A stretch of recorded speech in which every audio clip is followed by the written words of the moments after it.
City Dharmadatta अस्पताल में सोमवार को एक बार फिर हंगामा खड़ा हो गया। दरअसल नगर निगम की टीम और सिविल पुलिस मौके पर कार्रवाई करने के लिए पहुंची। इस दौरान सीओ सिटी और नगर मजिस्ट्रेट भी मौके पर मौजूद रहे। नगर निगम की टीम के कार्रवाई करने से पहले ही अस्पताल के डॉक्टर और स्टाफ ने मोर्चा संभाल लिया और मेन गेट पर ताले जोड़ दिए। गेट को कई जंजीरों से बांध दिया गया। नगर निगम की टीम जैसे ही एक्शन में आई तो डॉक्टर के साथ स्टाफ हंगामा करने लगा। गेट के इस तरफ नगर निगम की टीम और अंदर स्टाफ के साथ जमकर रस्साकशी चलती रही, जिसमें डॉक्टर अनुपम शर्मा समेत स्टाफ के लोग घायल हुए हैं। अस्पताल के डायरेक्टर डॉक्टर अनुपम शर्मा ने आरोप लगाया कि नगर निगम की कार्रवाई पूरी तरह गैर कानूनी है। उधर आईएमए के कई सदस्यों समेत अध्यक्ष मनोज अग्रवाल भी मौके पर पहुंचे और कार्रवाई का विरोध किया। नगर निगम की टीम बगैर किसी कोर्ट के आदेश के यहाँ पर जबरन घुसना चाह रही है कि आपको हम बेदखल करेंगे। मैंने उनसे कोर्ट का आदेश मांगा, बोले हमारे पास सिर्फ नगर आयुक्त का आदेश है। मैंने कहा नहीं, नगर आयुक्त जो खुद ही पार्टी है हमारे केस में, वो कैसे बेदखल मुझे कर सकते हैं। तो उन्होंने कहा हम पे कोई कोर्ट का आदेश नहीं है। तो मैंने कहा आप अंदर नहीं आ सकते। तो उन्होंने इसको काटने की कोशिश करी। उस चक्कर में एक चेन काटी गई है। एक चेन काटी गई है। मेरे दोनों हाथ इंजर्ड हैं। मेरी चेस्ट को उन्होंने पकड़ के यहाँ जब खींचा मुझे तो चोट लगी है। मेरे बेटे का हाथ इंजर्ड है। मेरे गार्ड की उंगली शायद टूट गई है। कटर से मारा है। मेरे छोटे भाई की उंगली काट दी जब उन्होंने कटर को रोकना कोशिश करी। ये जबरन जो कार्रवाई हो रही है ये गैर कानूनी है। पुलिस मूक दर्शक बनी हुई है। हमसे फोर्स ये कर रहे हैं कि अपना केस वापस ले लो। मैं क्यों केस वापस लूं? क्या केस चल रहा है? इनके सारी केस ये चल रहा है। सुप्रीम कोर्ट का आदेश हुआ है कि ये ज़मीन किसकी है, इसके लिए सिविल जज जो है अधिकृत हैं, उनके पास अब जाके कोर्ट का आदेश ले लीजिए। हमने वहाँ दायर किया बात, उसमें पीडीए और नगर निगम पार्टी बने हुए हैं। इनका वकील कभी कभी अपेयर होता है, कभी डेट लेके भाग जाता है। इन्होंने 2 साल से कभी भी अपना जवाब दाखिल नहीं किया है। 10 डेट ले चुके हैं। ऐसा क्यों, कौन करता है जिस पे कुछ कहने को नहीं होता? और जब देख रहे हैं कि ज़मीन हाथ से निकल सकती है तो मुझ पे दबाव डाल रहे हैं कि केस वापस ले लो। और इनकी जो आपत्तियां थी कोर्ट ने खारिज कर दी हैं। ऐसा है, आज सुबह डॉक्टर अनुपम शर्मा जी का फ़ोन मेरे पास आया और उनकी एक चिट्ठी भी आई कि उनके अस्पताल पे निगम अवैध रूप से कोर्ट के आदेश के खिलाफ जाके उनके अस्पताल को सील कर रहा है। उसके अंदर उनको आईएमए उनको मदद करे। तो हम सभी आईएमए के सदस्य चिंतित हुए और हम सब लोग यहाँ आए कि कोई भी गैर कानूनी कार्रवाई होना गलत है किसी भी व्यक्ति के साथ में, और हमारा सदस्य है तो और गलत है। तो हम किसी भी गैर कानूनी कार्रवाई के खिलाफ हैं। हम यहाँ आए हैं, हमने अधिकारियों से बातचीत करी है। अधिकारियों से हम लगातार संपर्क में हैं, इनसे भी बात करी है। अधिकारियों से हम कह रहे हैं कि आप अपना वो दिखाइए, नोटिस दिखाइए जिस बेसिस पे आप सील कर रहे हैं। अधिकारी कह रहे हैं हम सब वैध हैं। हमने नगर आयुक्त से भी बात करी है। उनसे समय मांग रहे हैं कि हमारा शिष्टमंडल जाके उनसे बात कर ले, हम संतुष्ट हो जाएं कि कानूनी गैर कानूनी नहीं है। गैर कानूनी कार्रवाई के खिलाफ आईएमए है और उसको बिल्कुल बर्दाश्त नहीं करेगा। किसी भी स्तर पे कोई भी मेंबर बर्दाश्त नहीं करेगा गैर कानूनी कार्रवाई। जिस तरह से मैन हैंडलिंग पूरी आज हुई और काफ़ी चोटें वगैरह भी आई हैं डॉक्टर को, वो बहुत ही गलत है और निंदनीय है। तो क्या अगला स्टेप होगा अगर ये कार्रवाई? अगले स्टेप के लिए हम लोग अधिकारियों से लगातार संपर्क में हैं और अपने मेंबर से हम मीटिंग कर रहे हैं और उसको डिसाइड कर रहे हैं। उधर नगर निगम के अधिकारियों ने बताया कि 3 दिन पहले इस अस्पताल को सील किया गया था, लेकिन अस्पताल का स्टाफ सीलिंग की कार्रवाई के बावजूद मरीजों को देख रहा है और अस्पताल में दूसरी गतिविधियां भी संचालित हो रही हैं। अपर नगर आयुक्त अजीत कुमार सिंह ने बताया कि करोड़ों की जमीन पर अवैध कब्जा बनाए रखने के लिए कोर्ट में कोई न कोई रिट दायर कर दी जाती है। मामला ये है कि ये ज़मीन इनको लीज पर दी गई थी। 2003 में वो लीज समाप्त हो गई। नगर निगम बोर्ड ने इनकी लीज को समाप्त कर दिया था, जिसको इनके द्वारा चैलेंज किया गया माननीय हाई कोर्ट में। माननीय हाई कोर्ट में ये मुकदमा हार गए। माननीय हाई कोर्ट ने नगर निगम की लैंड माना और इनकी दलील को खारिज कर दिया। उसको लेकर के इन्होंने माननीय सुप्रीम कोर्ट में चैलेंज किया, वहाँ भी इनकी रिट खारिज हो गई। अब इन्होंने यहाँ आकर के लोअर कोर्ट में एक नया एंगल निकाल करके कि ये लैंड नगर निगम की नहीं है, विकास प्राधिकरण की है, इसको लेकर के टाइटल सूट एक इन्होंने यहाँ डाल दिया। जबकि नगर निगम ने इनको लीज दी थी, नगर निगम ने इनकी लीज खारिज की।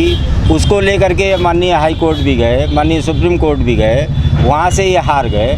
अब उसके बाद में ये इशू क्रिएट करना, केवल इसको करोड़ों की संपत्ति पर अनऑथराइज कब्जा जमाए रखना चाहते हैं और ये कोर्ट में कुछ ना कुछ एंगल लेकर के कोर्ट में अपनी एक एप्लीकेशन रेट दाखिल कर देते हैं। उसका सहारा लेकर के ये लोगों को गुमराह करते हैं। ऐसे यहाँ IMA के डॉक्टर्स वगैरह को भी इन्होंने गुमराह किया।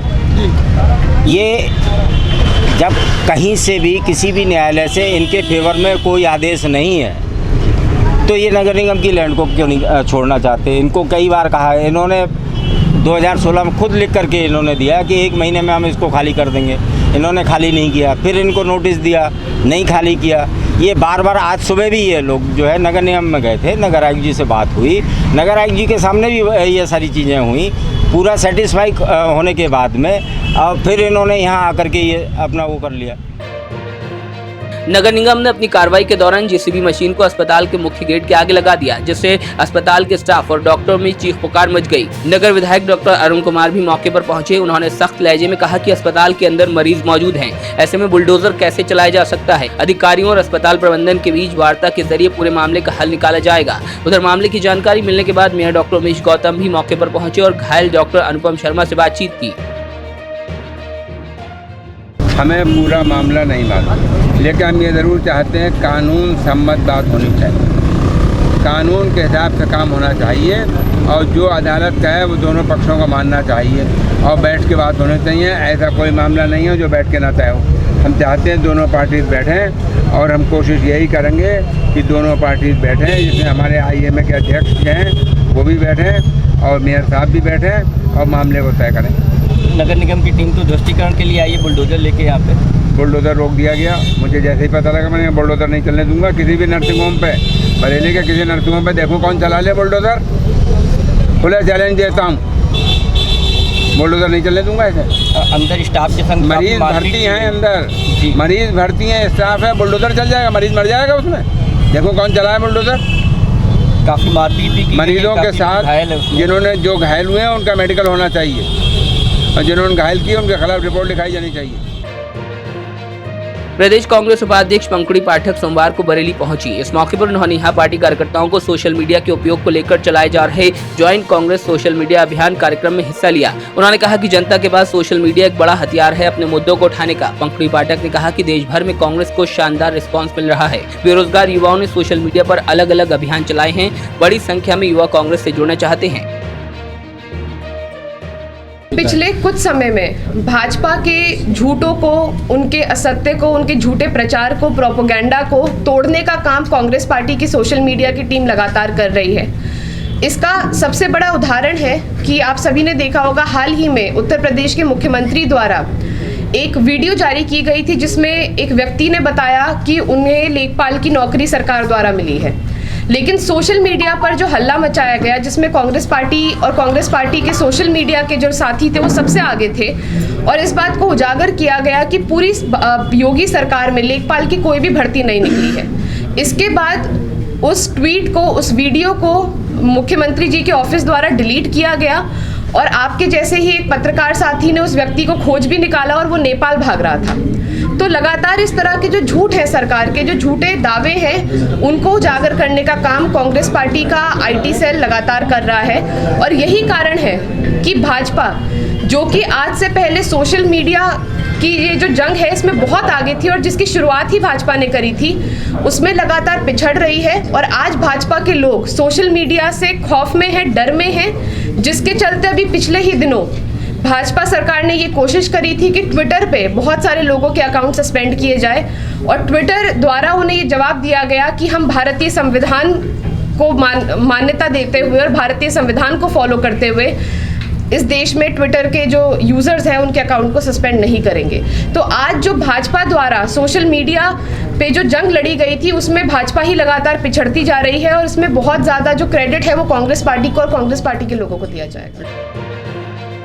सदर तहसील सभागार में मिशन शक्ति के तहत महिला सम्मान समारोह का आयोजन किया गया। योगी सरकार के 4 साल पूरे होने पर इस कार्यक्रम का आयोजन किया गया था। तृप्ति गुप्ता खास तौर से मौजूद रहीं। डीपीओ नीता अरवार ने बताया कि महिला कल्याण विभाग से स्वीकृत हुई विधवा पेंशन की लाभार्थी महिलाओं को स्वीकृति पत्र मुख्य अतिथियों ने दिए। इसके अलावा सुमंगला योजना के तहत भी स्वीकृति पत्र दिए गए। कार्यक्रम में महिलाओं से जुड़ी योजनाओं के बारे में जानकारी दी जा रही है, लिहाजा ज्यादा से ज्यादा महिलाएं इस कार्यक्रम से जुड़ना चाहती हैं। आज सरकार के 4 साल पूरे होने के उपलक्ष्य में जो 19 से 24 तक ये सप्ताह मनाया जा रहा है, उसके अंतर्गत आज 22 तारीख को मिशन शक्ति के महिला सम्मेलन का कार्यक्रम सदर तहसील सभागार में हमारी बीजेपी की वरिष्ठ अतिथिगण हमारे बीच में हैं, जो पदाधिकारी हैं, संयोजक हैं और कैंट और विधानसभा और मुख्य संयोजक हैं। बाकी प्रतिनिधि भी हमारे बीच में हैं। मुख्य वक्ता दीप्ति भारद्वाज जी हैं, जिन्होंने महिला शक्ति के ऊपर अपने विचार दिए हैं और कल्याणकारी योजनाओं के बारे में जानकारी दी है।